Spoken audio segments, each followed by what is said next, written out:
أشهد أن لا إله إلا الله وحده لا شريك له وأشهد أن محمدا عبده ورسوله أما بعد فأعوذ بالله من الشيطان الرجيم بسم الله الرحمن الرحيم الحمد لله رب العالمين الرحمن الرحيم مالك يوم الدين إياك نعبد وإياك نستعين اهدنا الصراط المستقيم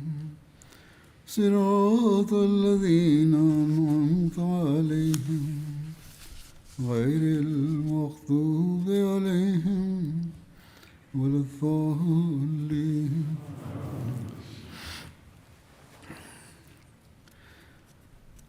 गत खुतबारे मक्का विजय संपर्करे चर्चा चलीथिला। ସେହି କ୍ରମରେ ଅତିରିକ୍ତ ବିବରଣୀ ବର୍ଣ୍ଣନା କରିବି। ଇବ୍ନେ ଇସ୍ହାକ୍ ଉଲ୍ଲେଖ କରନ୍ତି, ଯେତେବେଳେ ଈଶ୍ୱରଙ୍କ ସୈନ୍ୟବାହିନୀମାନେ ଅର୍ଥାତ୍ ମୁସଲମାନମାନେ ଅବୁ ସୁଫିଆନ ପାଖ ଦେଇ ଅତିକ୍ରମ କଲେ ଏବଂ ଅବୁ ସୁଫିଆନ ସେହି ସେନାକୁ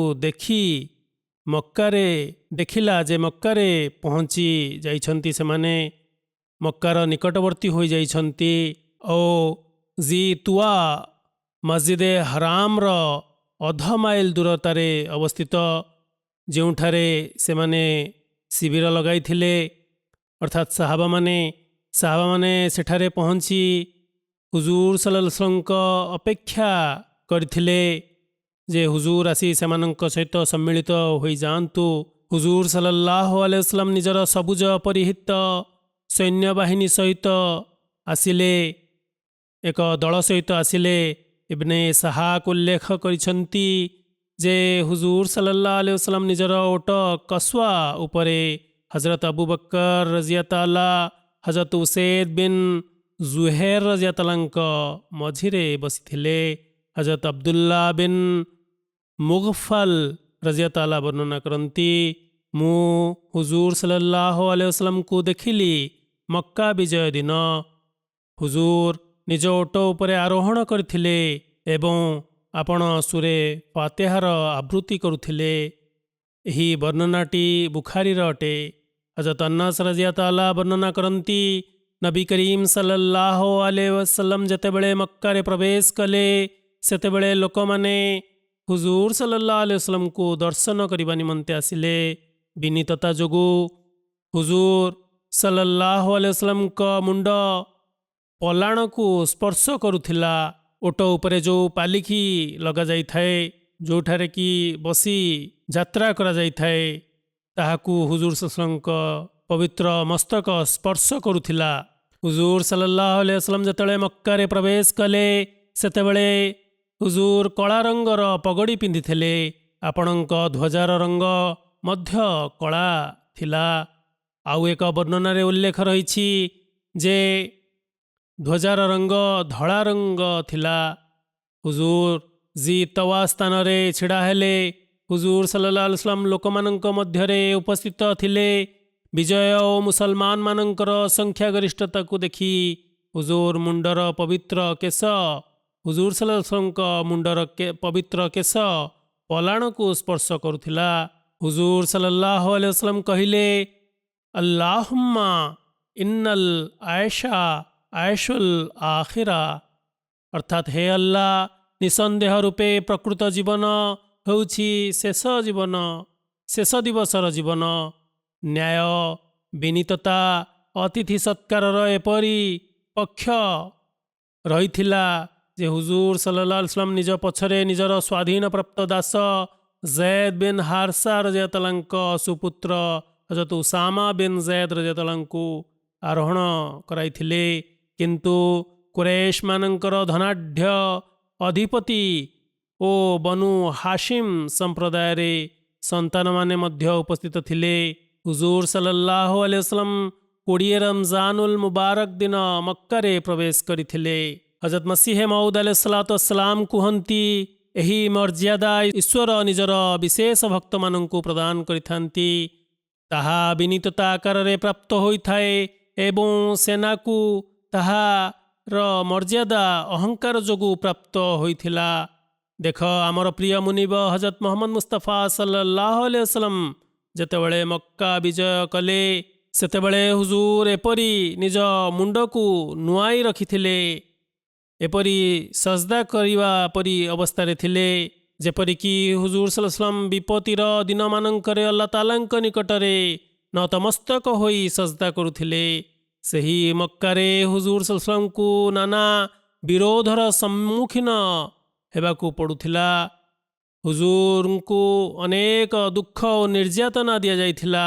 ଆଉ ଯେତେବେଳେ ହୁଜୁର ମକ୍କାରେ ପ୍ରବେଶ କଲେ, ସେତେବେଳେ ଆପଣଙ୍କ ହୃଦୟ ପ୍ରଭୁଙ୍କ ପ୍ରତି କୃତଜ୍ଞତା ଜ୍ଞାପନ ସ୍ୱରୂପ ସଜଦା କରିବା ପରି ଆନତ ରହିଥିଲା। ମକ୍କା ବିଜୟ ଦିନ ହୁଜୁର ସല്ലଲ୍ଲାହୁ ଆଲୈହି ವಸಲ್ಲମ କେଉଁଠି ଅବସ୍ଥାନ କରିଥିଲେ, ଏଥି ସଂକ୍ରାନ୍ତରେ ଉଲ୍ଲେଖ ରହିଛି। ହୁଜୁର ମକ୍କା ନିକଟରେ ପହଞ୍ଚିବା ବେଳେ ଆପଣଙ୍କୁ ପଚରାଗଲା ଯେ ହୁଜୁର କେଉଁଠି ଅବସ୍ଥାନ କରିବେ।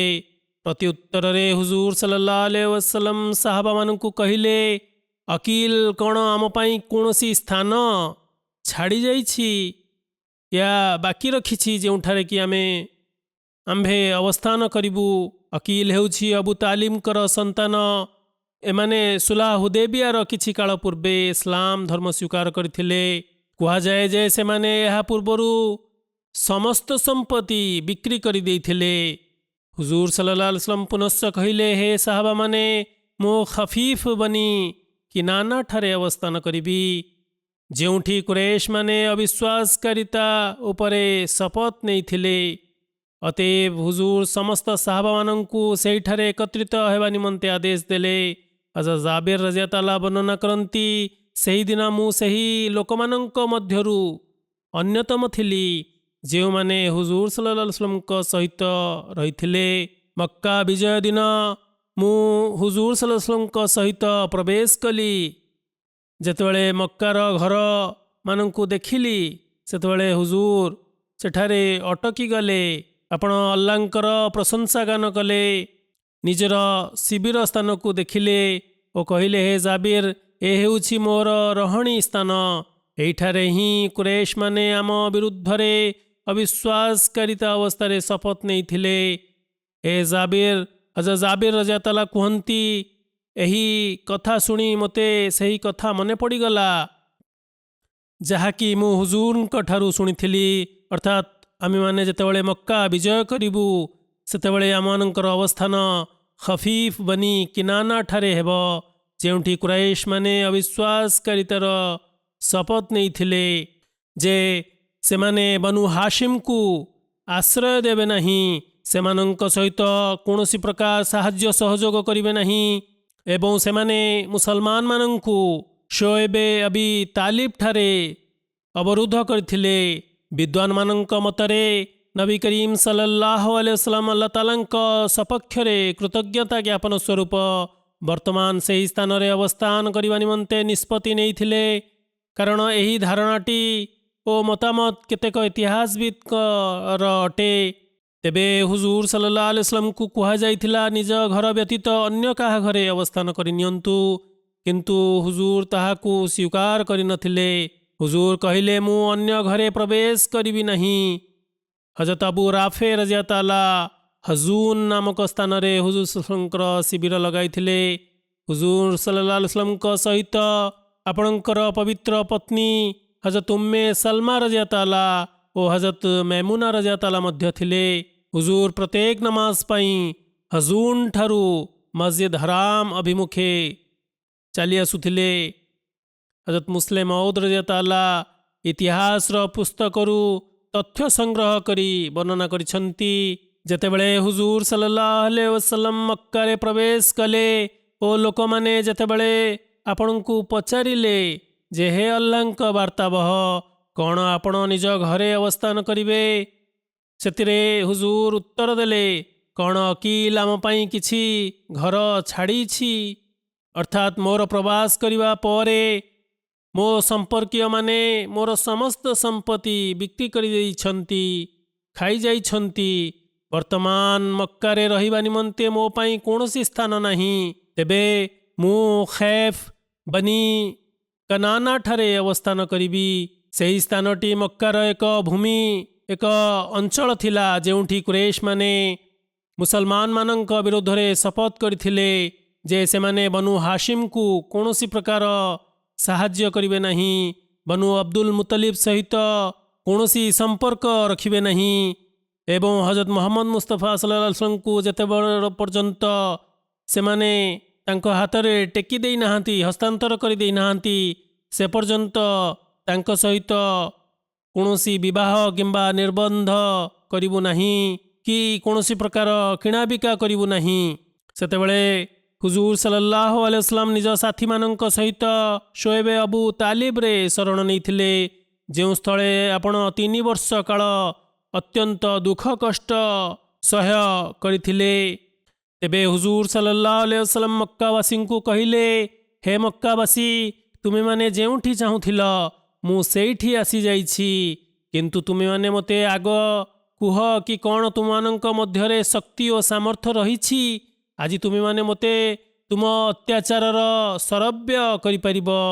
ଏହି ସ୍ଥାନ ହେଉଛି ସେହି ସ୍ଥାନ ଯେଉଁଠି ତୁମେମାନେ ଆମକୁ କଏଦ କରିଥିଲ, ଅବରୋଧ କରିଥିଲ, ଆମମାନଙ୍କୁ ଏକ ଘରକିଆ କରିଥିଲ, ଆମକୁ ସମସ୍ତ ପ୍ରକାର ଖାଦ୍ୟପେୟ ଓ ଆବଶ୍ୟକତା ଠାରୁ ବଞ୍ଚିତ ରଖିଥିଲ, ବାସନ୍ଦ କରିଥିଲ। ହଜରତ ଉମ୍ମେ ହାନି ବିନ୍ତେ ଅବି ତାଲିବ ରଜିୟଲ୍ଲାହୁ ବର୍ଣ୍ଣନା କରନ୍ତି, ହୁଜୁର ସଲ୍ଲଲ୍ଲାହୁ ଆଲୈହି ವಸଲ୍ଲମ ଯେତେବେଳେ ମକ୍କାର ଉର୍ଦ୍ଧ୍ୱଭାଗରେ ଶିବିର ସ୍ଥାପନ କଲେ, ସେତେବେଳେ ବନୁ ମଖଜୁମ ସମ୍ପ୍ରଦାୟ ମଧ୍ୟରୁ 2 ଜଣ ବ୍ୟକ୍ତି ପଳାୟନ କରି ଆସିଲେ ଏବଂ ସେମାନେ କହିଲେ, ମୁଁ ଈଶ୍ୱରଙ୍କ ଶପଥ କରି କହୁଛି, ମୁଁ ସେହି 2 ଜଣ ବ୍ୟକ୍ତିଙ୍କୁ ବଧ କରିଦେବି। ମୁଁ ଏହି 2 ଜଣ ବ୍ୟକ୍ତିଙ୍କ ନିମନ୍ତେ ନିଜ ଘରର ଦ୍ୱାର ବନ୍ଦ କରିଦେଇଛି। ପୁନଶ୍ଚ ମୁଁ ହୁଜୁର ସଲ୍ଲଲ୍ଲାହୁ ଆଲୈହି ವಸଲ୍ଲମଙ୍କ ପାଖକୁ ଉର୍ଦ୍ଧ୍ୱଭାଗ ଆଡ଼କୁ ଆସିଛି। ମୁଁ ଆପଣ ସଲ୍ଲଲ୍ଲାହୁ ଆଲୈହି ವಸଲ୍ଲମଙ୍କୁ ଗୋଟିଏ କୁଣ୍ଡରେ ଥିବା ଜଳରୁ ସ୍ନାନ କରୁଥିବା ଦେଖିବାକୁ ପାଇଲି। ସେହି ଜଳପାତ୍ରରେ ଚକଟା ଯାଇଥିବା ଅଟାର ଚିହ୍ନ ସବୁ ରହିଛି। ହୁଜୁର ସଲ୍ଲଲ୍ଲାହୁ ଆଲୈହି ವಸଲ୍ଲମଙ୍କ ସୁପୁତ୍ରୀ ହଜରତ ଫାତିମା ରଜିୟଲ୍ଲାହୁ ଏକ ବସ୍ତ୍ର ସହିତ ହୁଜୁରଙ୍କୁ ପର୍ଦା କରିଥିଲେ। ସ୍ନାନ କରିବା ପରେ ହୁଜୁର ନିଜର ବସ୍ତ୍ର ପରିଧାନ କଲେ ଏବଂ 8 ରକାତ ନମାଜ ପାଠ କଲେ। ଏତତ୍ପରେ ହୁଜୁର ସଲ୍ଲଲ୍ଲାହୁ ଆଲୈହି ವಸଲ୍ଲମ ମୋ ଆଡ଼କୁ ଧ୍ୟାନ କେନ୍ଦ୍ରିତ କରି କହିଲେ, ହେ ଉମ୍ମେ ହାନି, ମୁଁ ତୁମକୁ ସ୍ୱାଗତ ଜଣାଉଛି। ତୁମେ କେଉଁ ଉଦ୍ଦେଶ୍ୟ ନେଇ ଏଠାକୁ ଆସିଛ? ସେ କହିଲେ, ହେ ଆଲ୍ଲାହଙ୍କ ବାର୍ତ୍ତାବହ, ଏହି 2 ଜଣ ବ୍ୟକ୍ତିଙ୍କ ସମ୍ପର୍କରେ ହୁଜୁର ସଲ୍ଲଲ୍ଲାହୁ ଆଲୈହି ವସଲ୍ଲମଙ୍କୁ କହିଦେଉଛି ଯେ ଏ 2 ଜଣ ବ୍ୟକ୍ତି ହଜରତ ଅଲି ରଜିୟଲ୍ଲାହୁଙ୍କୁ ହତ୍ୟା କରିବା ପାଇଁ ଚାହୁଁଛନ୍ତି। ମୁଁ ସେହି 2 ଜଣକୁ ନିଜ ଘରେ ଲୁଚାଇ ଦେଇଛି। ହୁଜୁର ସଲ୍ଲଲ୍ଲାହୁ ଆଲୈହି ವସଲ୍ଲମ ତାଙ୍କୁ କହିଲେ, ହେ ଉମ୍ମେ ହାନି, ତୁମେ ଯେଉଁ ବ୍ୟକ୍ତିଙ୍କୁ ଶରଣ ଦେଇଛ, ଆଶ୍ରୟ ଦେଇଛ, ମୁଁ ମଧ୍ୟ ତାଙ୍କୁ ଆଶ୍ରୟ ପ୍ରଦାନ କରୁଛି। ତେବେ ସେ 2 ଜଣ ବ୍ୟକ୍ତି ହଜରତ ଉମ୍ମେ ହାନି ରଜିୟଲ୍ଲାହୁଙ୍କ ଶ୍ୱଶୁର ସମ୍ପର୍କୀୟ ଥିଲେ।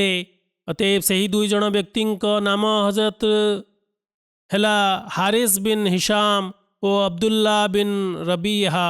ବୁଖାରୀରେ ଏକ ବର୍ଣ୍ଣନା ଉଲ୍ଲେଖ ରହିଛି।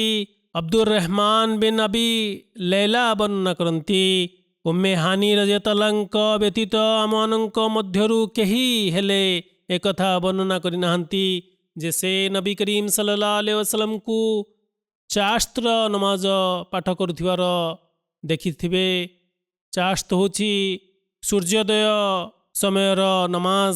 ତେବେ ହଜରତ ଉମ୍ମେ ହାନି ହିଁ ଏକମାତ୍ର ସାକ୍ଷୀ ଯେ କି ହୁଜୁର ସଲ୍ଲଲ୍ଲାହୁ ଆଲୈହି ವସଲ୍ଲମଙ୍କୁ ଏହି ନମାଜ ପାଠ କରୁଥିବାର ଦେଖିଥିଲେ। ହଜରତ ଉମ୍ମେ ହାନି ରଜିୟଲ୍ଲାହୁ ବର୍ଣ୍ଣନା କରନ୍ତି, ନବୀ କରୀମ ସଲ୍ଲଲ୍ଲାହୁ ଆଲୈହି ವಸଲ୍ଲମ ମକ୍କା ବିଜୟ ଦିନ ତାଙ୍କ ଘରକୁ ଆସିଲେ ଏବଂ ସ୍ନାନ କଲେ ଓ 8 ରେକାତ ନଫିଲ ନମାଜ ପାଠ କଲେ। ମୁଁ ହୁଜୁର ସଲ୍ଲଲ୍ଲାହୁ ଆଲୈହି ವସଲ୍ଲମଙ୍କୁ ଏତେ ସଂକ୍ଷିପ୍ତ ନମାଜ ପାଠ କରୁଥିବାର କେବେ ଦେଖିନଥିଲି। ହୁଜୁର ସମ୍ପୂର୍ଣ୍ଣ ରୂପେ ରୁକୁ ଓ ସଜଦା କରୁଥିଲେ। ଏହା ବୁଖାରୀର ବର୍ଣ୍ଣନା ଅଟେ।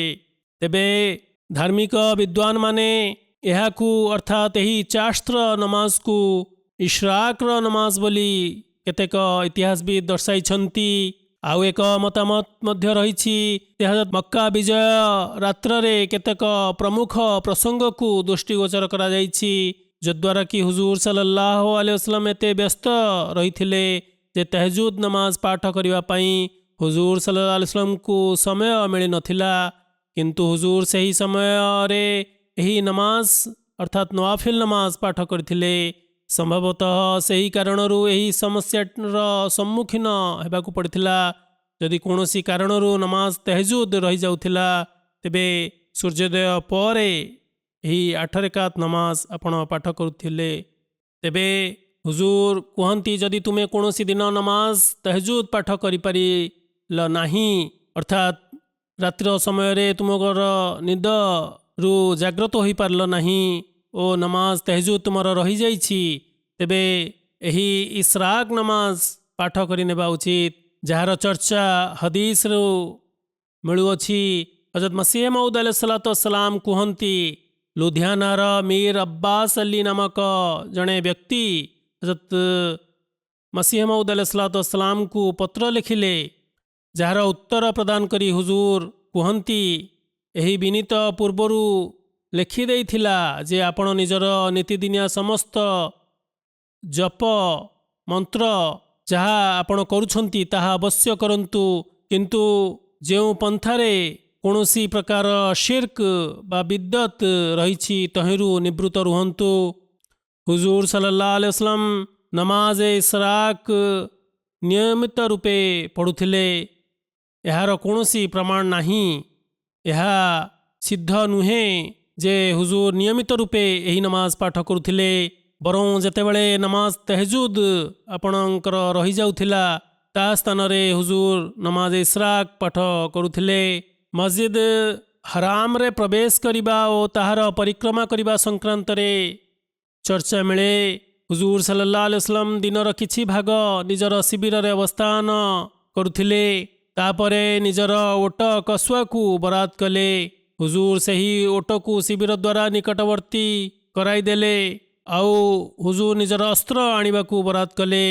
ମୁଣ୍ଡରେ ଖଦ ଅର୍ଥାତ୍ ଲୁହା ମୁକୁଟ ପରିଧାନ କଲେ। ସାହାବାମାନେ ହୁଜୁର ସଲ୍ଲଲ୍ଲାହୁଙ୍କ ଆଖପାଖରେ ରହିଥିଲେ। ତାପରେ ହୁଜୁର ନିଜ ବାହନ ଉପରେ ଆରୋହଣ କଲେ। ଖନ୍ଦମା ଠାରୁ ହଜୁନ ପର୍ଯ୍ୟନ୍ତ ଅଶ୍ୱାରୋହୀ ଧାଡ଼ି ଲଗାଇ ଛିଡ଼ା ହୋଇଥିଲେ, ଦଣ୍ଡାୟମାନ ଥିଲେ। ହୁଜୁର ସല്ലଲ୍ଲାହୁ ଆଲୈହି ವಸಲ್ಲମ ସେହି ମାର୍ଗ ଦେଇ ଅତିକ୍ରମ କଲେ। ହଜରତ ଅବୁ ବକର ରଜିୟଲ୍ଲାହୁ ମଧ୍ୟ ଆପଣଙ୍କ ସହିତ ଥିଲେ।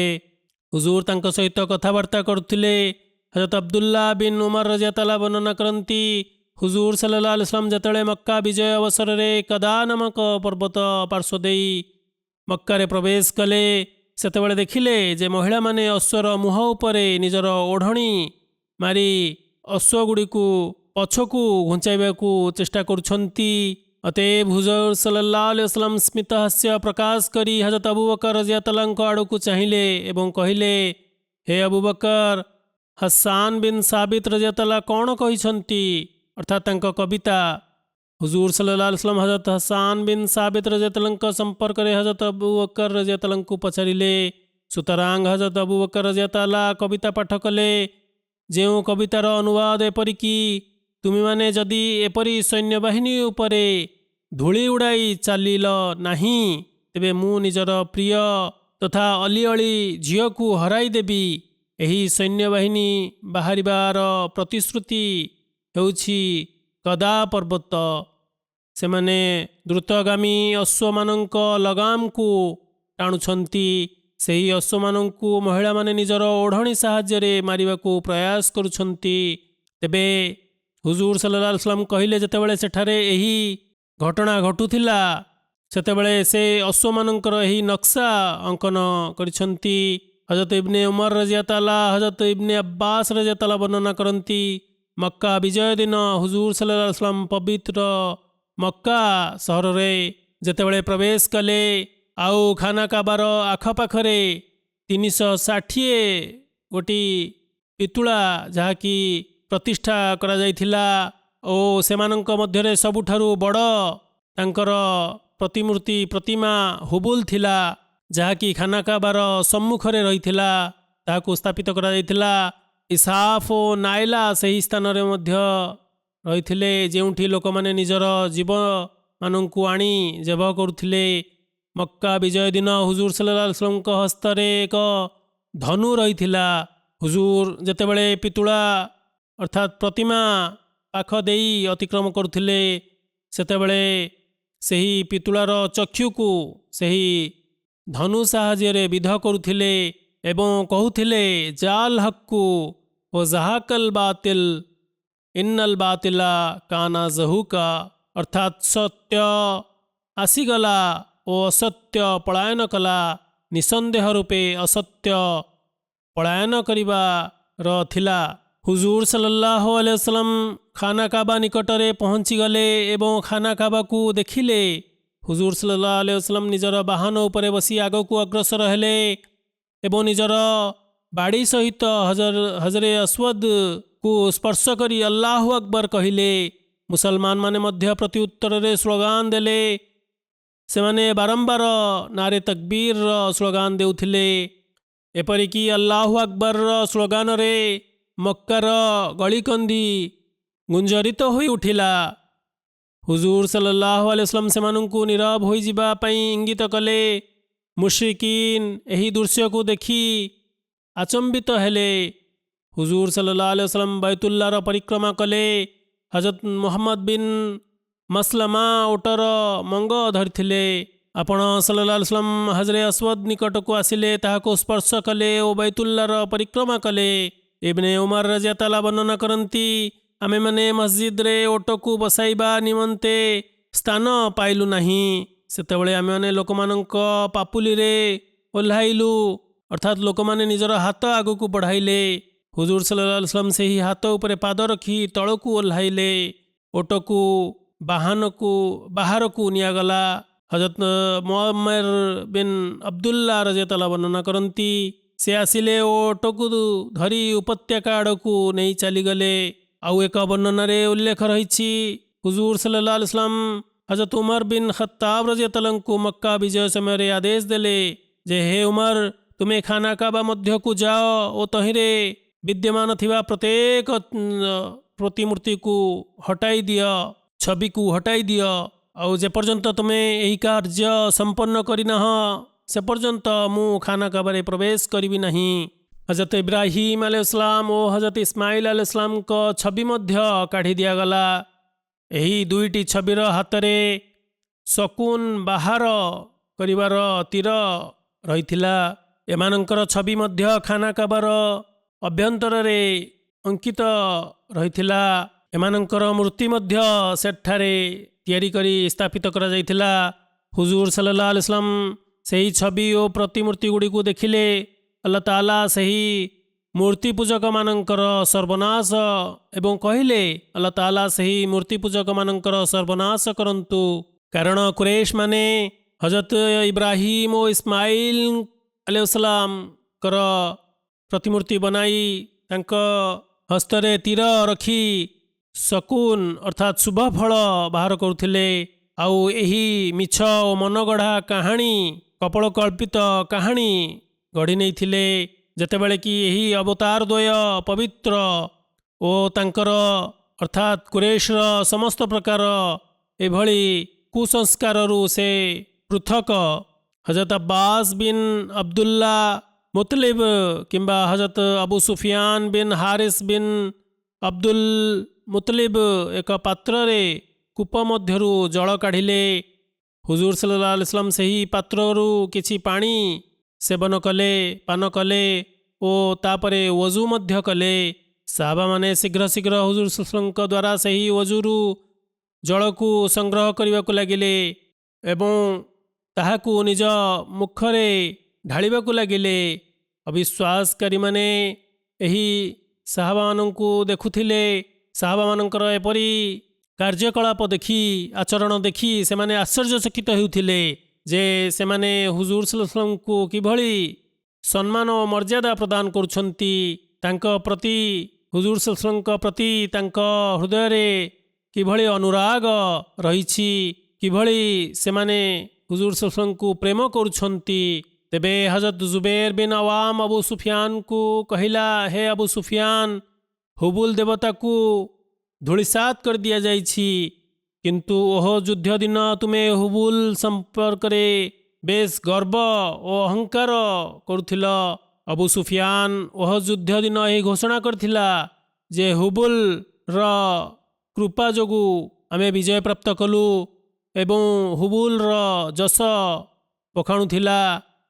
ପ୍ରତ୍ୟୁତ୍ତରରେ ଅବୁ ସୁଫିଆନ କହିଲା, ହେ ଆୱାମର ପୁତ୍ର, ସେହି କଥାକୁ ଏବେ ଛାଡ଼ିଦିଅ, ସେ କଥାକୁ ଭୁଲିଯାଅ, କାରଣ ମୁଁ ଜାଣିନେଇଛି ଯେ ଯଦି ମୁହମ୍ମଦ ସଲ୍ଲଲ୍ଲାହୁ ଆଲାଇହି वसल्लमଙ୍କ ଈଶ୍ୱରଙ୍କ ବ୍ୟତୀତ ଅନ୍ୟ କୌଣସି ଈଶ୍ୱର ଥାନ୍ତା, ତେବେ ଆଜି ଯେଭଳି ଘଟଣା ଘଟିଲା ତାହା କଦାପି ଘଟିନଥାନ୍ତା।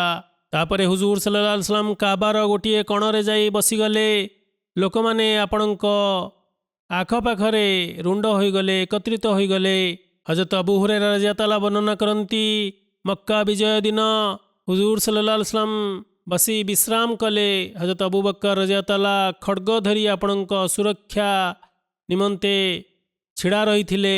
ହଜରତ ଇବ୍ନେ ଉମର ରାଦିୟାଲ୍ଲାହୁ ବର୍ଣ୍ଣନା କରନ୍ତି, ହୁଜୁର ସଲ୍ଲଲ୍ଲାହୁ ଆଲାଇହି वसल्लम ମକ୍କା ବିଜୟ ଦିନ ଉସାମା ବିନ୍ ଜୈଦଙ୍କ ଓଟ ଉପରେ ଆରୋହଣ କଲେ।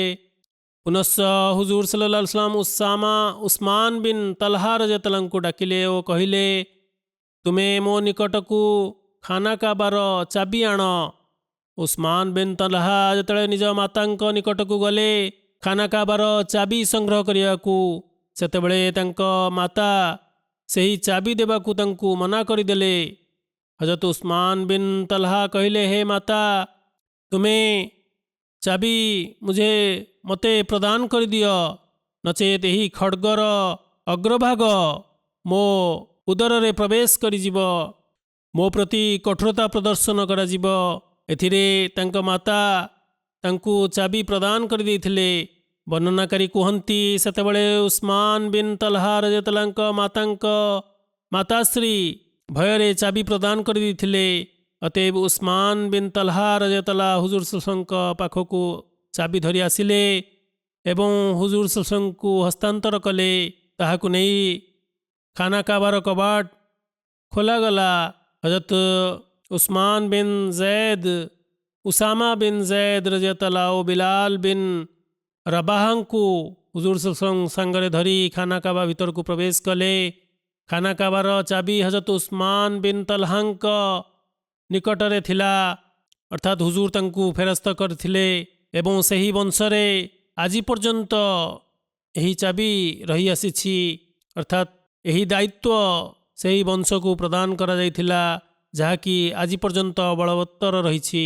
ହଜରତ ଅବଦୁଲ୍ଲା ବିନ୍ ଉମର ରାଦିୟାଲ୍ଲାହୁ ଯେ କି ବାହାରୁ ଦୁଆର ପାଖରେ ଛିଡ଼ା ହୋଇଥିଲେ, ସେ ବର୍ଣ୍ଣନା କରନ୍ତି, ଯେତେବେଳେ ହୁଜୁର ସଲ୍ଲଲ୍ଲାହୁ ଆଲାଇହି वसल्लम ବାହାରକୁ ବାହାରିଲେ, ସେତେବେଳେ ମୁଁ ଶୀଘ୍ର ଶୀଘ୍ର ଭିତରକୁ ଗଲି। ମୁଁ ହଜରତ ବିଲାଲ ରାଦିୟାଲ୍ଲାହୁଙ୍କୁ ପଚାରିଲି, ହୁଜୁର ସଲ୍ଲଲ୍ଲାହୁ ଆଲାଇହି वसल्लम ଖାନା କାବା ଭିତରେ ରହି କ'ଣ କଲେ? ସେ ଉତ୍ତର ଦେଲେ, ହୁଜୁର ସଲ୍ଲଲ୍ଲାହୁ ଆଲାଇହି वसल्लम ଖାନା କାବାର ନିଜର ଖମ୍ବକୁ ନିଜର ବାମ ପାର୍ଶ୍ୱରେ ଓ ଅନ୍ୟ ଏକ ଖମ୍ବକୁ ନିଜର ଡାହାଣ ପାର୍ଶ୍ୱରେ ରଖିଲେ ଓ ଅନ୍ୟ 3 ଖମ୍ବକୁ ନିଜ ପଛରେ ରଖିଲେ। ବୈତୁଲ୍ଲାରେ ସେତେବେଳେ 6ଟି ଖମ୍ବ ରହିଥିଲା। ଅତଏବ ଏପରି ଅବସ୍ଥାରେ ହୁଜୁର ନମାଜ ପାଠ କଲେ।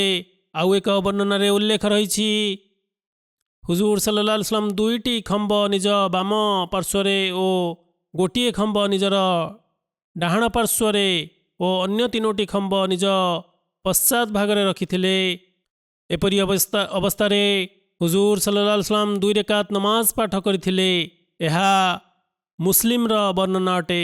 ହଜରତ ମୁସଲିମ ମଉଦ ରାଦିୟାଲ୍ଲାହୁ ବର୍ଣ୍ଣନା କରନ୍ତି, ମକ୍କାରେ ପ୍ରବେଶ କରିବା ସମୟରେ ହଜରତ ଅବୁ ବକର ରାଦିୟାଲ୍ଲାହୁ ହୁଜୁର ସଲ୍ଲଲ୍ଲାହୁଙ୍କ ଓଟର ରିକାବ ଅର୍ଥାତ୍ ଦୌଡ଼ି ଧରି ହୁଜୁର ସଲ୍ଲଲ୍ଲାହୁଙ୍କ ସହିତ କଥାବାର୍ତ୍ତା କରି ଯାଉଥିଲେ ଏବଂ ସୂରା ଫାତିହା, ଯହିଁରେ ମକ୍କା ବିଜୟର ସୂଚନା ପ୍ରଦାନ କରାଯାଇଥିଲା, ତାହାର ଆବୃତ୍ତି କରି ଚାଲିଥିଲେ।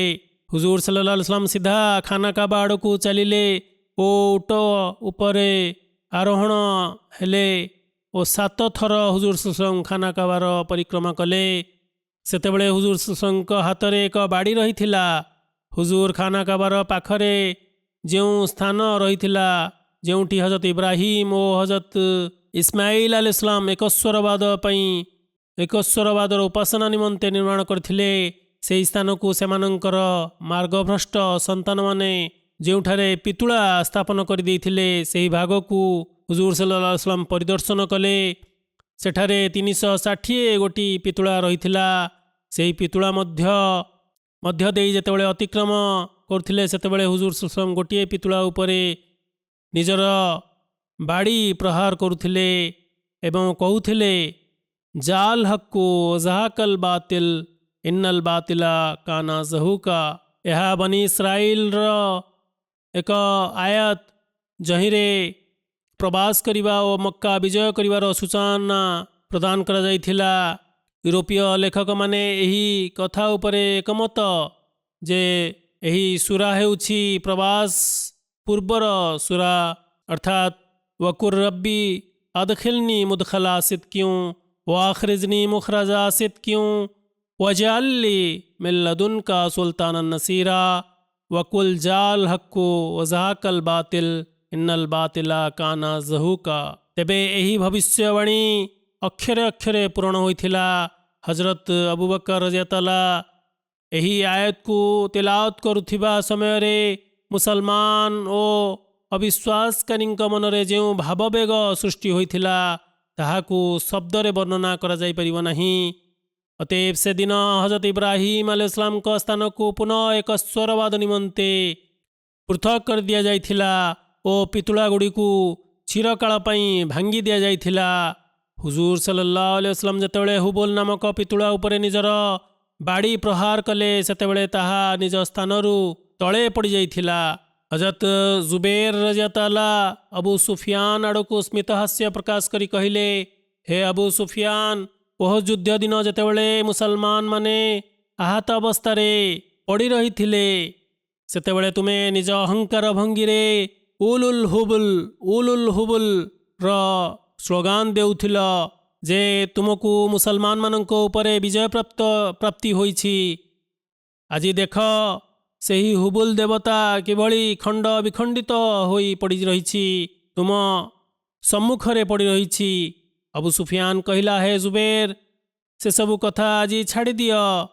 ମୋତେ ଆଜି ଭଲ ଭାବରେ ଦେଖାଯାଉଛି ଯଦି ମୁହମ୍ମଦ ସଲ୍ଲଲ୍ଲାହୁ ଆଲୈହି वसल्लमଙ୍କ ଈଶ୍ୱରଙ୍କ ବ୍ୟତୀତ ଅନ୍ୟ କୌଣସି ଈଶ୍ୱର ଜଗତରେ ଥାନ୍ତା ତେବେ ଆଜି ଆମମାନଙ୍କର ଏ ଦୁର୍ଦ୍ଦଶା ହୋଇନଥାନ୍ତା। तेबे हुजूर सल्लल्लाहु अलैहि वसल्लम खाना काबा बाहर को आसिले एवं बाहर आसी 2 रेकात नमाज पाठ कले। खाना काबारे अंकित होइथिबा चित्र सबू लिभाइबा निमंते आदेश देइथिले। तेबे हजरत इब्राहिम अलैहि सलाम को चित्र को हजरत उमर रज़ियल्लाहु लिभाई नथिले, कारण तांकु अवतार भाबी तांकर चित्र को सही परी रखिथिले। एथिरे हुजूर सल्लल्लाहु अलैहि वसल्लम तांकु कहले, हे उमर, तुमे ये कौन कल? कौन अल्लाह यह कही नाहांती, मा काना इब्राहिमु यहूदियं वला नसरानियन वलाकिन काना हनीफम मुस्लिमं वमा काना मिनल मुशरिकीन। अर्थात इब्राहिम यहूदी नथिले कि से ख्रीष्ट धर्मी नथिले, बरं से अल्लाहଙ୍କ प्रति अवनत ओ आज्ञा पालनकारी थिले। से मुशरिक मानଙ୍କ ମଧ୍ୟରେ अंतर्भुक्त नथिले। सुतरांग हजरत मोहम्मद मुस्तफा सल्लल्लाहु अलैहि वसल्लम का परामर्श क्रमे सही चित्र को मध्य हटाई दिया जाइथिला। तेबे मक्कार विजय दृश्य देखी मुसलमान मानकर विश्वास अधिक मजबूत ओ परिमार्जित होइथिला, परिपूर्ण हो जाइथिला।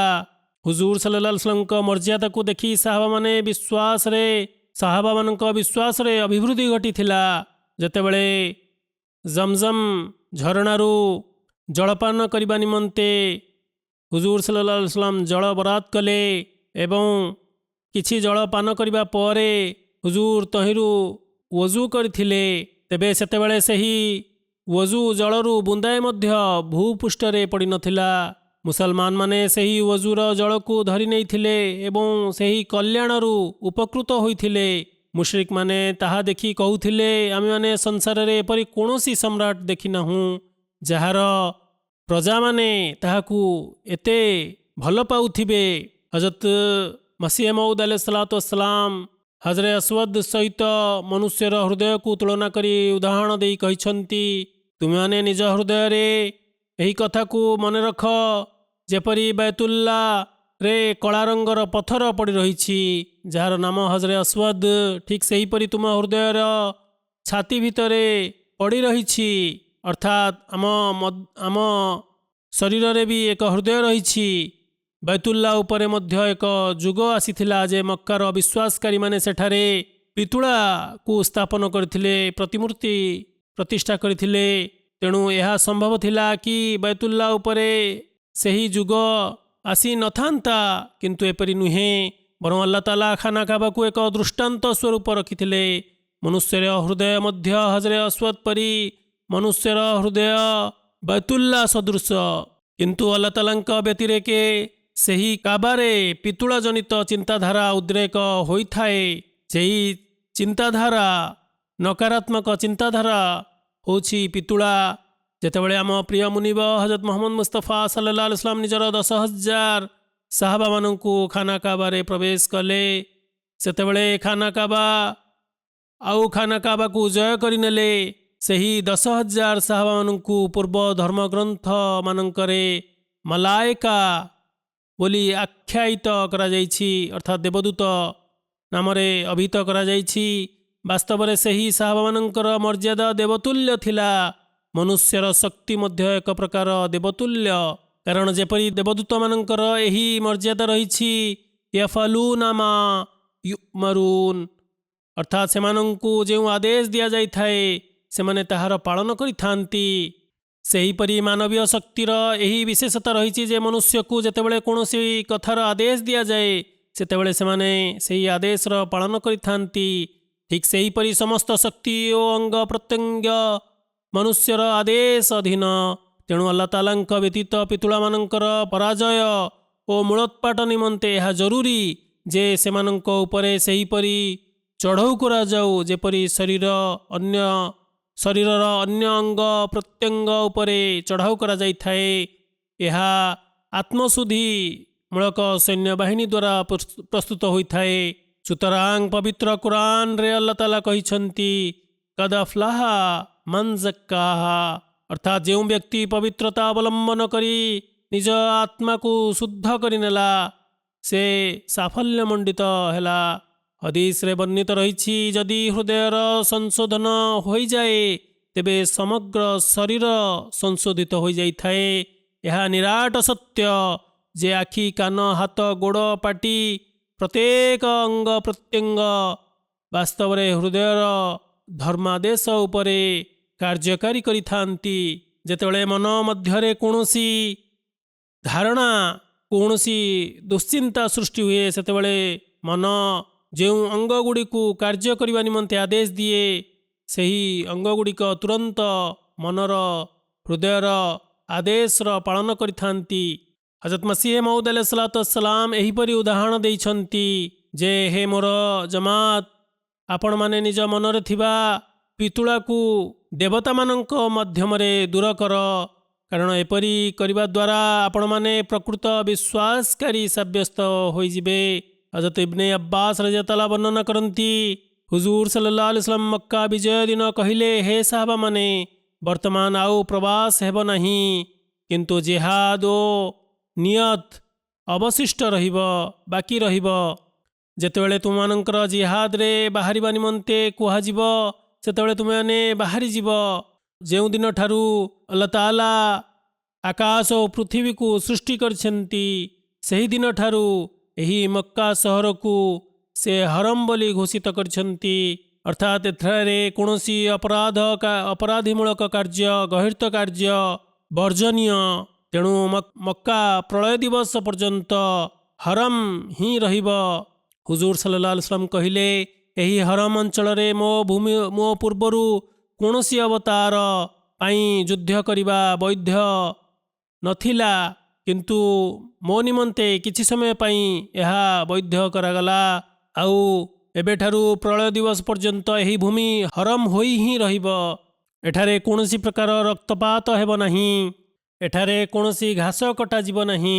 ହଜରତ ଅବ୍ବାସ ରାଦିୟଲ୍ଲାହୁ କହନ୍ତି, हे अल्लाहଙ୍କ ବାର୍ତ୍ତାବହ ହଜରତ ଅବ୍ବାସ ରଜିୟଲ୍ଲାହୁ କହିଲେ, ହେ ଅଲ୍ଲାହଙ୍କ ବାର୍ତ୍ତାବହ, ଅଜଖର ନାମକ ଘାସକୁ ବାଦ ଦିଅନ୍ତୁ। ଏହା ଏକ ଘାସର କିସମ, କାରଣ ଏହି ଘାସ କାରିଗରଙ୍କ କାର୍ଯ୍ୟରେ ଆସିଥାଏ, ଘର ଛପର କାର୍ଯ୍ୟରେ ବ୍ୟବହୃତ ହୋଇଥାଏ। ହୁଜୁର ସଲ୍ଲଲ୍ଲାହୁ ଆଲାଇହି वसल्लम କହିଲେ, ହଉ ଅଜଖର ଘାସକୁ ତୁମେମାନେ କାଟିପାରିବ, କିନ୍ତୁ ଅନ୍ୟ ଘାସ କାଟିବ ନାହିଁ।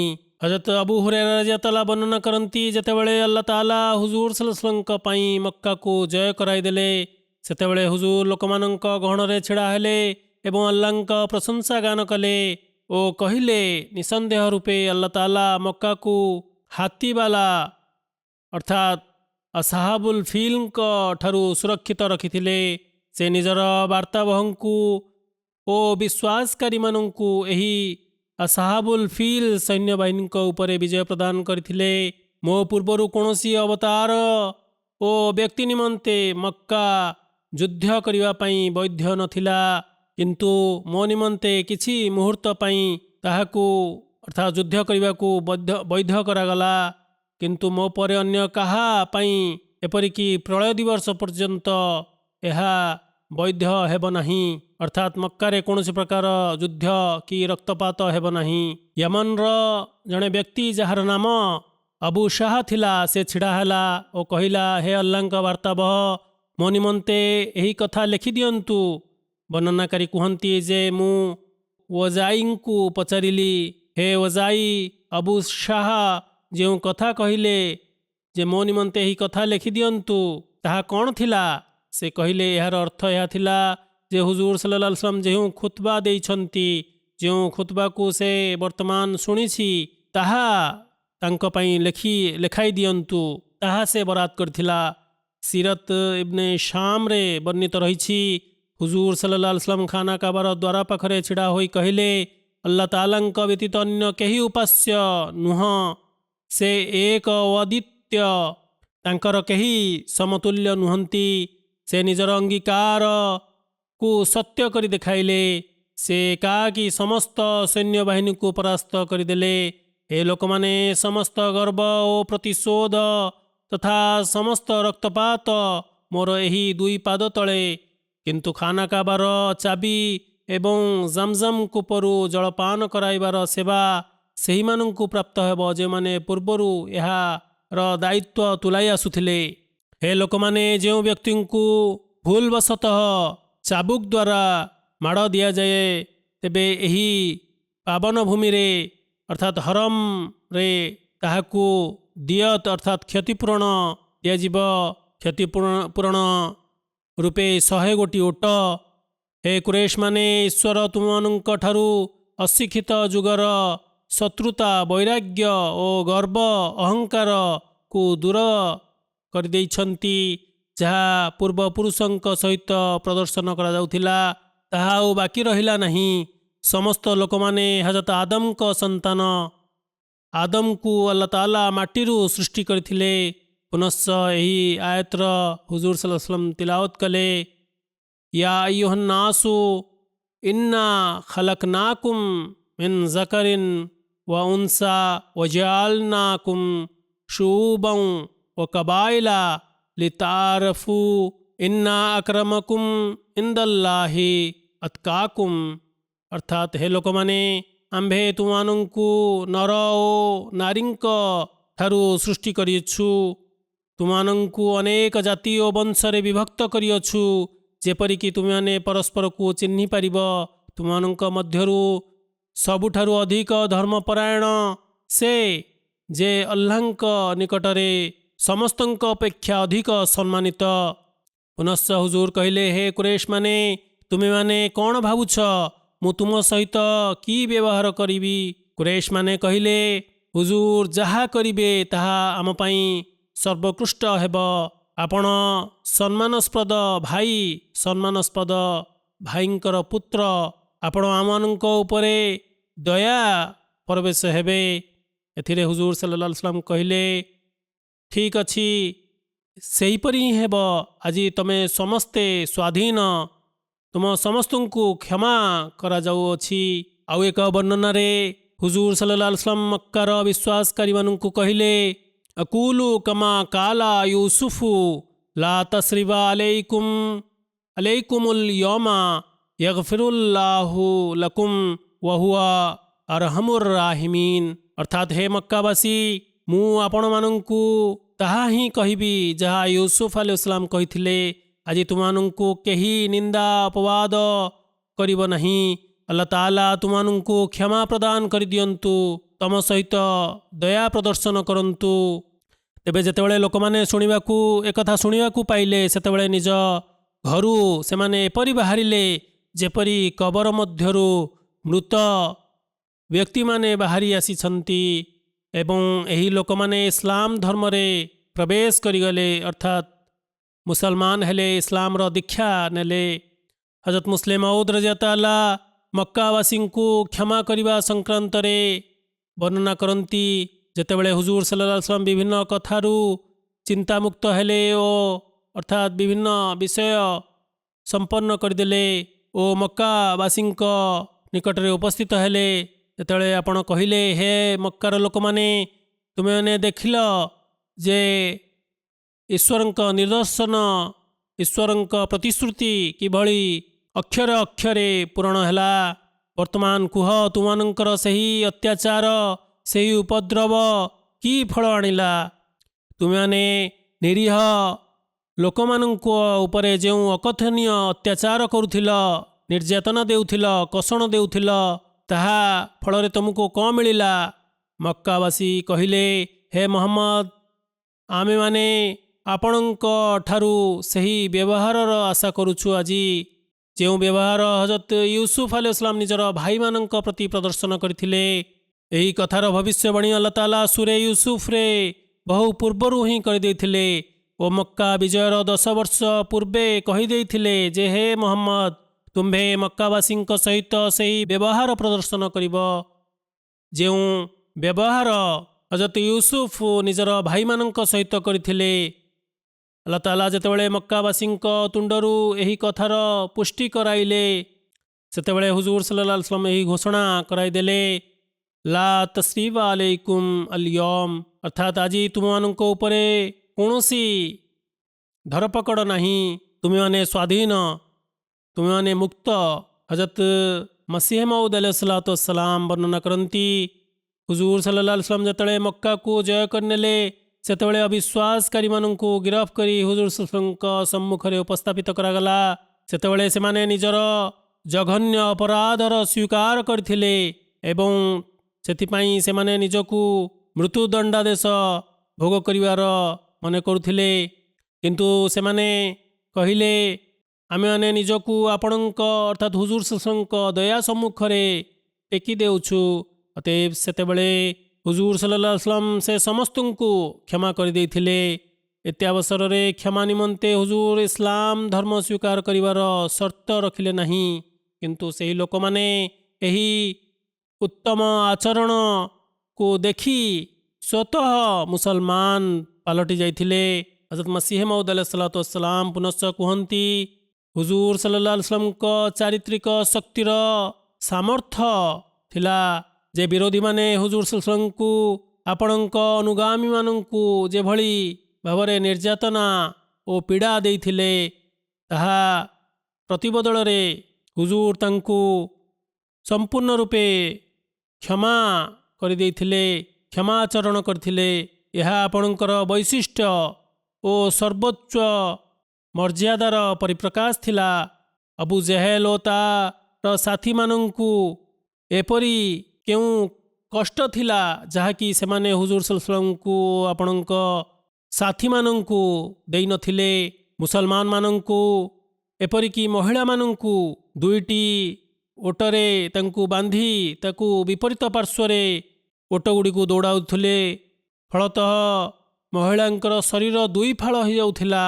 ସେହି ନିରୀହ ମୁସଲମାନମାନଙ୍କର ଦୋଷ ଅପରାଧ କେବଳ ଏତିକି ଥିଲା ଯେ ସେମାନେ ଲା ଇଲାହା ଇଲ୍ଲାଲ୍ଲାହର ସ୍ୱୀକାର କରିଥିଲେ, ସାକ୍ଷ୍ୟ ଦେଇଥିଲେ, କିନ୍ତୁ ତାହା ପ୍ରତିବଦଳରେ ହୁଜୁର ସଲ୍ଲଲ୍ଲାହୁ ଆଲାଇହି वसल्लम ମକ୍କା ବିଜୟ ଦିନ ସେମାନଙ୍କୁ ଲା ତସ୍ରିବା ଆଲୈକୁମୁଲ୍ ୟୌମର ନିଷ୍ପତ୍ତି ଶୁଣାଇଥିଲେ, ଅର୍ଥାତ୍ କ୍ଷମା କରିଦେଇଥିଲେ। ଏହା ଆପଣଙ୍କ ଉତ୍ତମ ଚରିତ୍ରବତା ଓ ସର୍ବୋଚ୍ଚ ନମୁନା ଓ ଆଦର୍ଶର ପ୍ରତୀକ ଥିଲା। ହଜରତ ମସିହ ମଉଦ ଆଲୈହିସ୍ସଲାମ ଆହୁରି କୁହନ୍ତି ଯେ ଯେଉଁ ଲୋକମାନେ ମକ୍କାରେ ହୁଜୁର ସଲ୍ଲଲ୍ଲାହୁ ଦୁଃଖ ନିର୍ଯାତନା ଦେଇଥିଲେ, ସେମାନେ ହୁଜୁର ସଲ୍ଲଲ୍ଲାହୁ ଆଲାଇହି ወସଲ୍ଲମ ଯେତେବେଳେ ହୁଜୁର ସଲ୍ଲଲ୍ଲାହୁ ମକ୍କାକୁ ଜୟ କଲେ, ସେତେବେଳେ ଆପଣ ସଲ୍ଲଲ୍ଲାହୁ ଯଦି ଚାହିଁଥାନ୍ତେ ତେବେ ସେ ସମସ୍ତ ଅତ୍ୟାଚାରୀମାନଙ୍କୁ ମୃତ୍ୟୁଦଣ୍ଡାଦେଶ ଦେଇପାରିଥାନ୍ତେ, କିନ୍ତୁ ହୁଜୁର ଏପରି ଦୟା ପ୍ରଦର୍ଶନ କଲେ ଓ ତାଙ୍କୁ କ୍ଷମା କରିଦେଲେ। ତାଙ୍କର କଲାକର୍ମ ଯୋଗୁଁ ତାଙ୍କୁ କୌଣସି ଦଣ୍ଡରେ ଦଣ୍ଡିତ କରିନଥିଲେ। ଏହା କିଭଳି ଆପଣଙ୍କର ଉଚ୍ଚ ସ୍ଥାନରେ ପ୍ରତିଷ୍ଠିତ ହେବାର ନମୁନା ଥିଲା, ଆପଣଙ୍କର ଅସୀମ କ୍ଷମା ପ୍ରଦାନ କରିବାର, ଅପୂର୍ବ ଦୟା ପ୍ରଦର୍ଶନ କରିବାର ନମୁନା ଥିଲା। ଏହା ହେଉଛି ସେହି ପ୍ରସଙ୍ଗ ଯାହା ଚମତ୍କାର ବିନା ସାହାବାମାନଙ୍କ ଉପରେ ପ୍ରଭାବ ପକାଇ ନଥିଲା, ଅର୍ଥାତ୍ ଏହି ନମୁନା ହିଁ ଥିଲା ଆପଣଙ୍କର ଯାହାକି ସାହାବାମାନଙ୍କୁ ପ୍ରଭାବିତ କରିଥିଲା ଏବଂ ସେମାନେ ଆପଣଙ୍କର ଆନୁଗତ୍ୟ ସ୍ୱୀକାର କରିଥିଲେ ଏବଂ କେବଳ ଭୂପୃଷ୍ଠରେ ନୁହେଁ ବରଂ ଆକାଶ ଲୋକରେ ମଧ୍ୟ ଆପଣଙ୍କର ଏହି ଆଦର୍ଶ ଯୋଗୁଁ, ଏହି ଆଚରଣ ଯୋଗୁଁ ପ୍ରଶଂସା କରାଯାଉଥିଲା। ତେବେ ଯେପର୍ଯ୍ୟନ୍ତ ମନୁଷ୍ୟ ହୁଜୁର ସଲ୍ଲଲ୍ଲାହୁ ଆଲାଇହି वसल्लमଙ୍କର ଏହି ଉଚ୍ଚ ମର୍ଯ୍ୟାଦା ସମ୍ପନ୍ନ ଚରିତ୍ରର ଅନୁସରଣ କରିନାହିଁ, ସେଥିରୁ ମାର୍ଗ ଦର୍ଶନ ହାସଲ କରିନାହିଁ, ତାହାକୁ ଆଦରି ନ ନେଇଛି, ସେ ପର୍ଯ୍ୟନ୍ତ ଆଲ୍ଲାହ ତାଆଲାଙ୍କ ପୂର୍ଣ୍ଣ ପ୍ରେମ ଲାଭ କରିପାରିବ ନାହିଁ। ତେବେ ବର୍ତ୍ତମାନ ମୁଁ ଦୁଇ ଜଣ ମୃତକଙ୍କର ଚର୍ଚ୍ଚା କରିବି ଏବଂ ନମାଜ ଜୁମା ପରେ ସେମାନଙ୍କର ନମାଜ ଜନାଜା ଗାଏବ ପାଠ କରାଇବି। ପ୍ରଥମ ଜନାଜା ହେଉଛି ଶ୍ରୀମତୀ ସ୍ୱର୍ଗତା ସୈୟଦା ଲୁବନା ଅହମଦ ସାହେବାଙ୍କର 71 ବର୍ଷ ବୟସରେ ତାଙ୍କର ନିଧନ ହୋଇଛି। ଇନ୍ନା ଲିଲ୍ଲାହି ଓ ଇନ୍ନା ଇଲୈହି ରାଜିଉନ୍। ଆଲ୍ଲାହ ତାଆଲାଙ୍କ କୃପାରୁ ସ୍ୱର୍ଗତା ମୁସି ଥିଲେ, ଓସିୟତକାରିଣୀ ମହିଳା ଥିଲେ। ସେ ନିଜ ସ୍ଥାନୀୟ ମହଲ୍ଲା ଓ ହଲକାରେ ଲଜନା ଗୋଷ୍ଠୀର ସେବା କରିବାର ସାମର୍ଥ୍ୟ ଲାଭ କରିଛନ୍ତି। ସ୍ୱର୍ଗତାଙ୍କର ବିବାହ ମୌଲୁଦ ଅହମଦ ସାହେବଙ୍କ ସହିତ ହୋଇଥିଲା।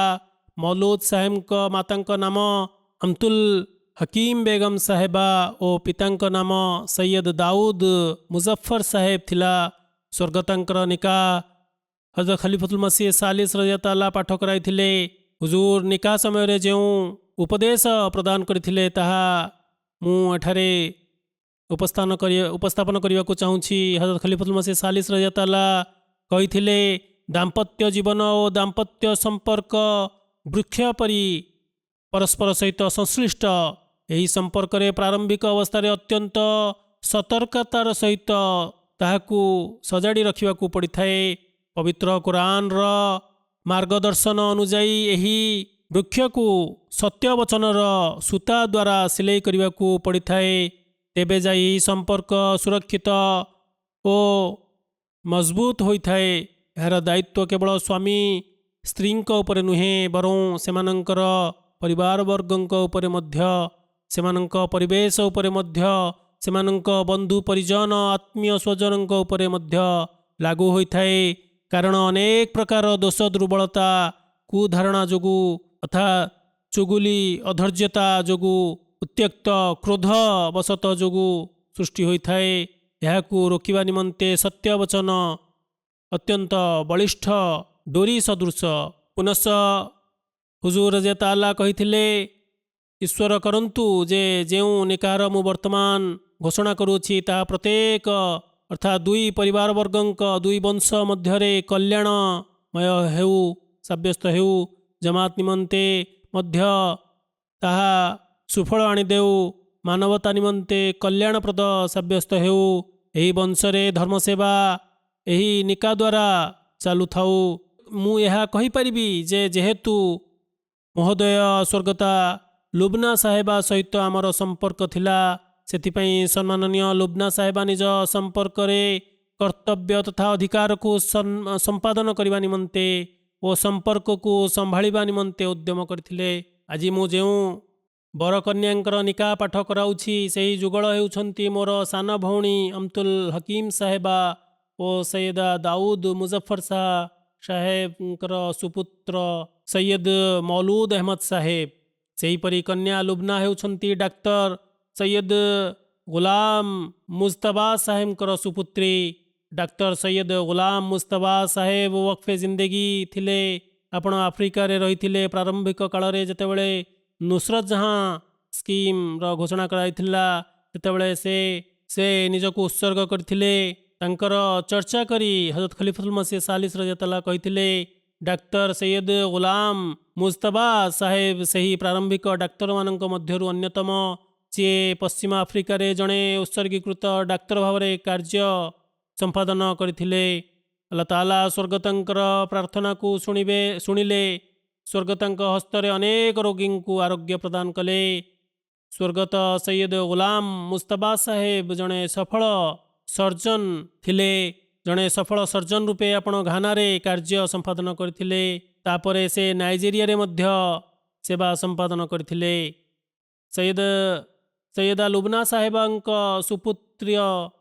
ସୁପୁତ୍ର ସୈୟଦ ସଉଦ ଅହମଦ ଜଣେ ୱକ୍ଫେ ଜିନ୍ଦଗୀ। ସେ ଆଜିକାଲି ଫଜଲେ ଉମର ହସ୍ପିଟାଲରେ ଡେପୁଟି ଆଡମିନିଷ୍ଟ୍ରେଟର ଭାବରେ ଦାୟିତ୍ୱ ତୁଲାଉଛନ୍ତି।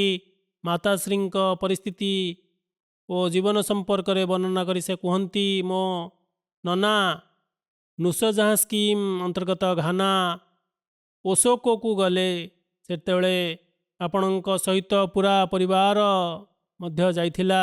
ଅର୍ଥାତ୍ ମୋ ମାତା ଲୁବ୍ନା ସାହେବା ମଧ୍ୟ ତାଙ୍କ ସାଥିରେ ଯାଇଥିଲେ। ମାତାଶ୍ରୀ ସେତେବେଳେ ବହୁତ ଛୋଟ ଥିଲେ। ସେତେବେଳେ ସେଠାରେ କିଛି ଜିନିଷପତ୍ର ନଥିଲା, ମିଳୁନଥିଲା।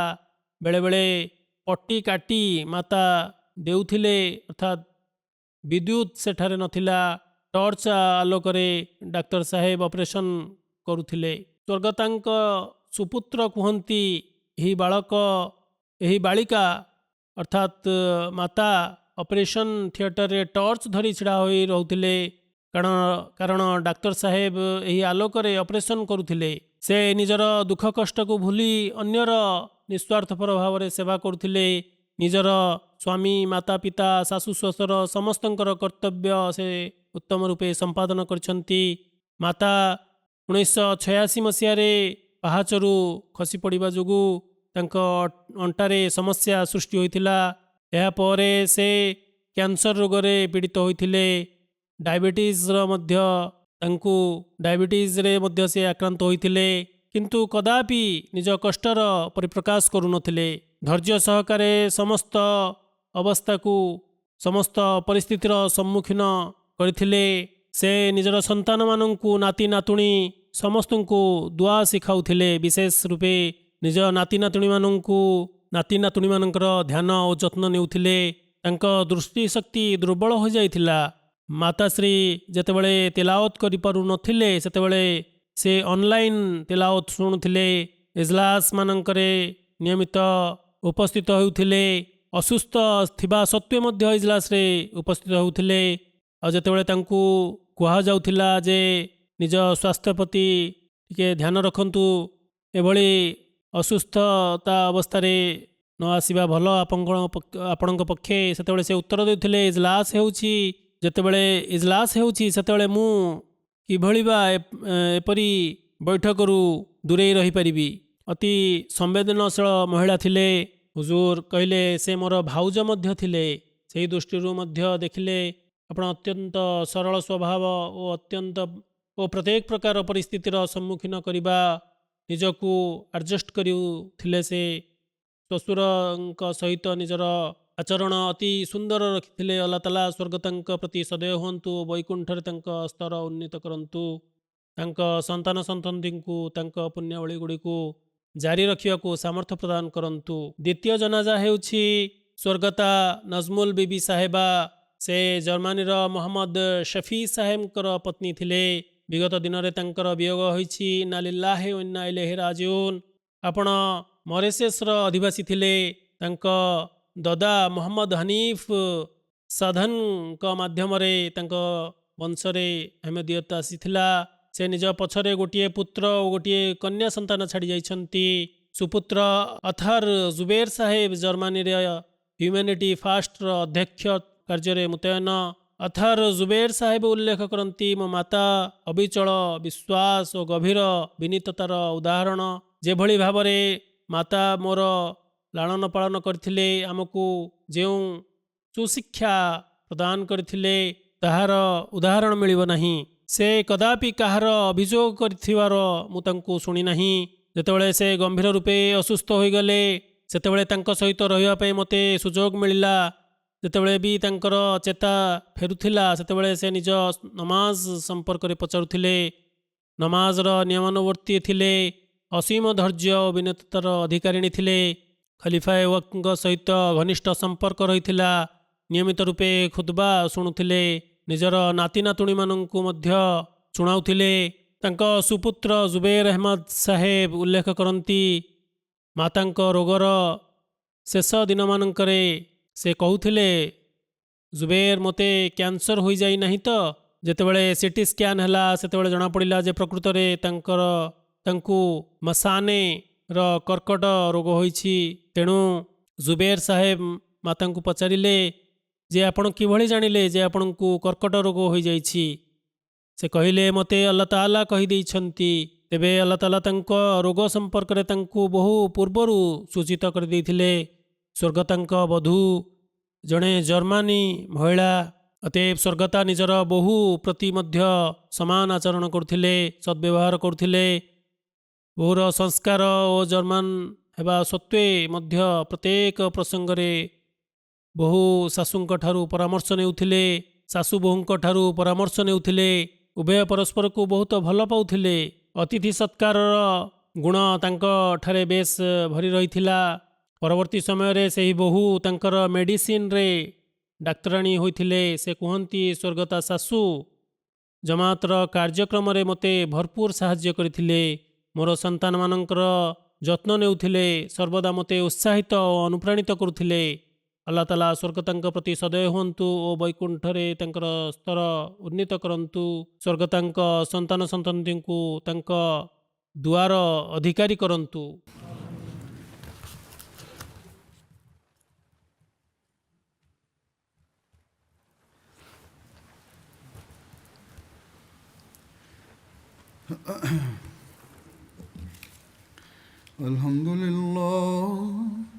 Alhamdulillah, nahmaduhu wa nasta'inuhu wa nastaghfiruhu wa nu'minu bihi wa natawakkalu alayhi wa na'udhu billahi min shururi anfusina wa min sayyiati a'malina. Man yahdihillahu fala mudilla lahu ومن يضلل فلا هادي له ونشهد أن لا إله إلا الله ونشهد أن محمدا عبده ورسوله.